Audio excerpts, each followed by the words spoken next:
85條講司法獨立，香港有自己嘅終審法庭。呢個意思咧，因為以前咧香港嘅案件基本上係兩審終審，一件案件只可以審兩次，原訴庭之後就上訴，上訴就終結㗎啦。如果喺嗰個案件係有重大嘅法律問題，或者個數目大嘅時候咧，就可以上訴到去倫敦嘅樞密院。咁如果你講話回歸之後順理成章係咪去最高人民法院啊？但係因為最高人民法院就用嘅法律制度同我哋嘅法律制度唔同之㗎，咁所以為咗咁咧，就要喺原來嘅法庭咧上邊加多一層叫終審法院。終審法院有5個法官，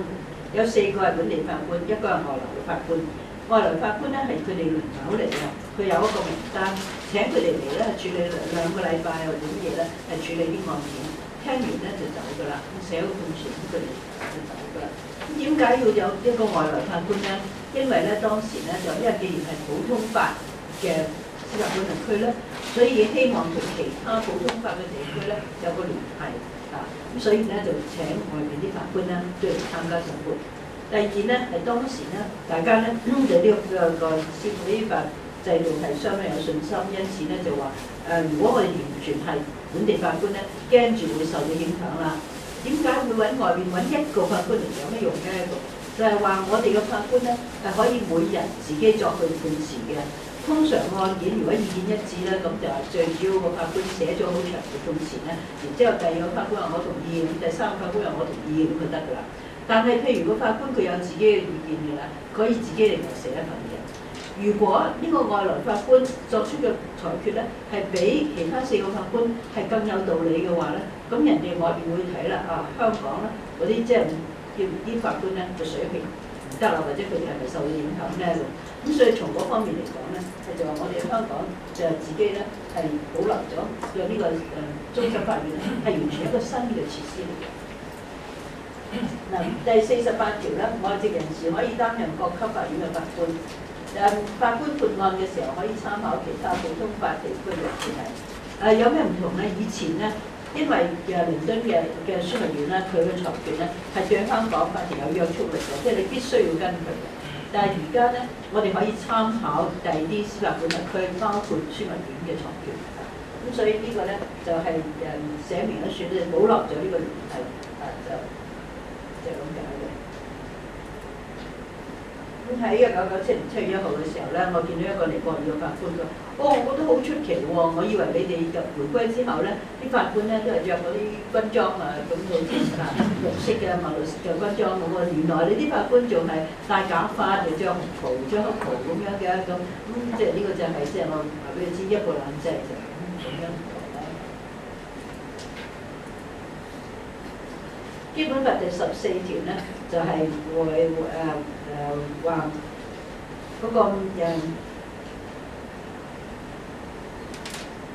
我哋係唔需要負擔軍費嘅。以前咧英軍嘅費用咧係完全我哋自己付嘅，但係而家咧軍費係中央政府付嘅。咁嗰個全國性嘅法律，除咗係涉及主權、外交、國防等問題之外咧，其他全國性法律咧就唔喺香港實施嘅。譬如好似佢哋嘅刑法唔喺香港處實施嘅。好似佢哋嘅公司法啊，或者銀行法呢啲都唔喺香港實施嘅，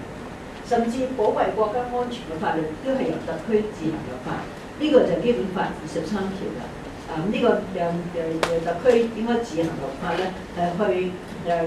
防止叛國顛覆、分裂國家、煽動暴亂同埋泄漏國家機密同埋香港嘅政治團體唔可以同外國政治團體有聯繫嘅。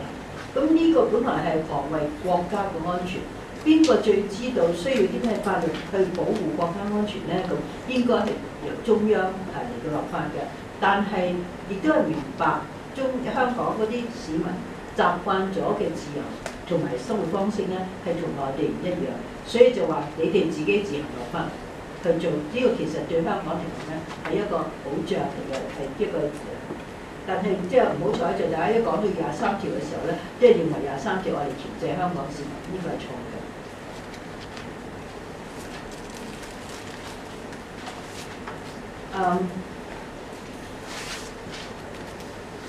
香港有